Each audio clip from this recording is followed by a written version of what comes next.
Right now, as we happen to be making this course, there's a presidential transition underway. And I'm touched and impressed by the fact that both candidates have mentioned how important is this peaceful transition of power. Well, why don't they keep up that fabric of congeniality when it apparently is not real? Well, I think that's something deep, and I even think that's something unique. I think that happened in the United States of America for the first time in 1800. Unlike a king asserting he's the sovereign, now there's a popular vote, and in 1861, Abraham Lincoln says that that's the first time that ballots ever replaced bullets as the way to change a government. The revolution is the war. Right, the war part, that's urgent, and it's often ridiculous. The soldiers are not paid. They don't know how to be soldiers. They run away. George Washington, the senior commander, had never really been responsible to move a large body of troops from one place to another.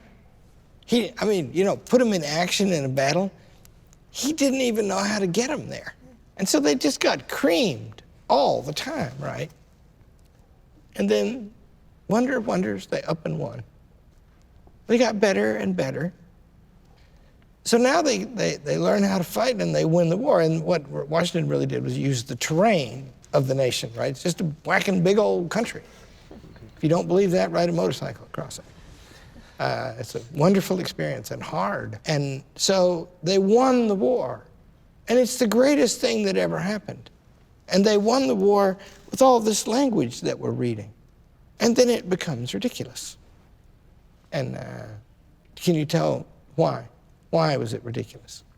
I'm thinking of our reading Madison's Vices of the Political System.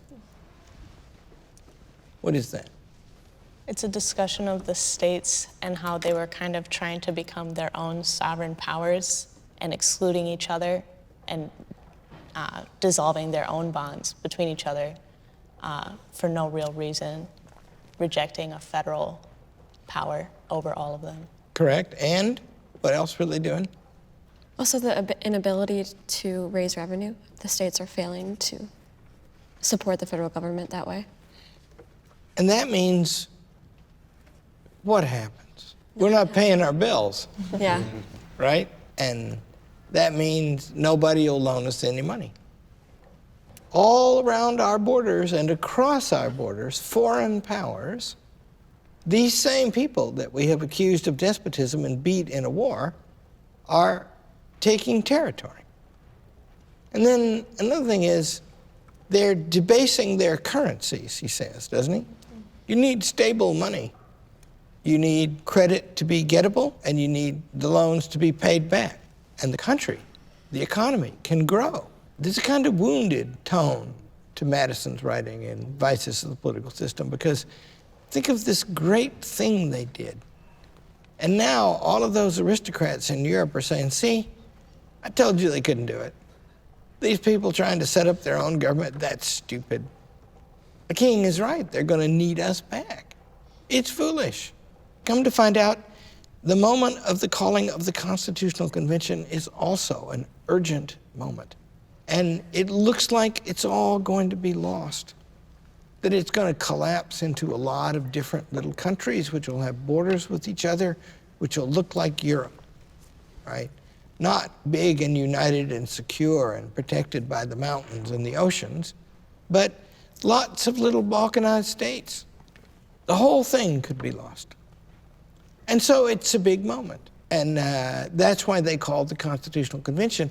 And that means that the seed that we identify as having been planted in the Declaration of Independence, it had to grow into this other thing. And we've described how it grows logically. Let us say it would need to grow this way for things to work. You can see in principle why that might be true. But principle and practice are very different things. It's going to have to actually happen. Which states were the hardest to get ratification in? Rhode Island. That's right, the hardest of all. Those are us stubborn folk, aren't they? And I think that's good. And then who else? Think of big states. New York. New York Virginia. and Virginia. Yeah, hard deal. New York and Massachusetts have very important big harbors. Lots of trade, in and out, across the sea, up and down the coast, right? They might like to levy some tariffs on their own. They have big reasons not to do it. You got to remember, the Declaration of Independence was passed and signed, and the Constitution was debated and drafted and passed in the same room, in the same town, in the same building, right? It's amazing, you know? And both of them are amazing events. Incredible how it happened. And of course, what we like to talk about is how these big states and these little states had very different interests. The two probably chief leaders of the Constitutional Convention were probably Madison and Hamilton from which states? New York. And Virginia, right? They're going to have to write a constitution that achieves these things that they achieve, which is the separation of sovereignty from the operation of the government, which is the division of labor in the government among levels, which is the separation of powers between branches at each level. And they don't have that. And they're going to have to get it. And of course, they're going to have to get it when there are existing powers that have a stake in the current arrangements. I like to say that the American Revolution began in 1763 when the British began to mess with us, having won the 7 years of French and Indian War. It ended in 1800. What happened in 1800? What was that? It was the abolition of the Federalist Party and the election of Thomas Jefferson. Yeah, it was the destruction, not exactly the abolition, of the Federalist Party and the election of Thomas Jefferson and his new party, President of the United States. What's remarkable about that? There's a new party in power. The voice of the people is spoken. Yeah, Garrison. It's a peaceful transition of power from one kind of party to another. According to a vote of the governed in 1861, Lincoln says that the lesson of the founding of America, that election, is that ballots have replaced bullets as the way we choose our government. And that means these guys who turned on each other, right? Who worked every kind of political skullduggery against each other, except not that kind. There was a vote, and Jefferson was put in.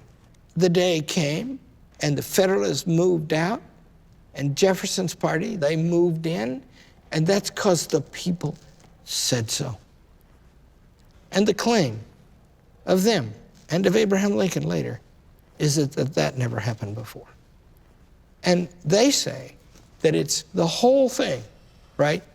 The seeds, or to use the opposite metaphor, the final causes of the Union, the thing they loved and toward which they moved and to which they pledged their lives. That thing, planted in the Declaration of Independence, gave rise then to a structure for them all to cooperate in producing government. Government operating by consent.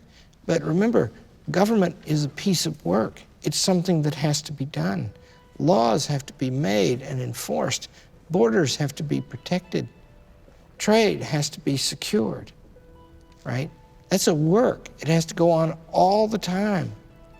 And now there's a way for it to go on always with the consent of the governed and under their ultimate control. And the claim is that's the first time. Never before. We did that. Our fathers and our mothers did that.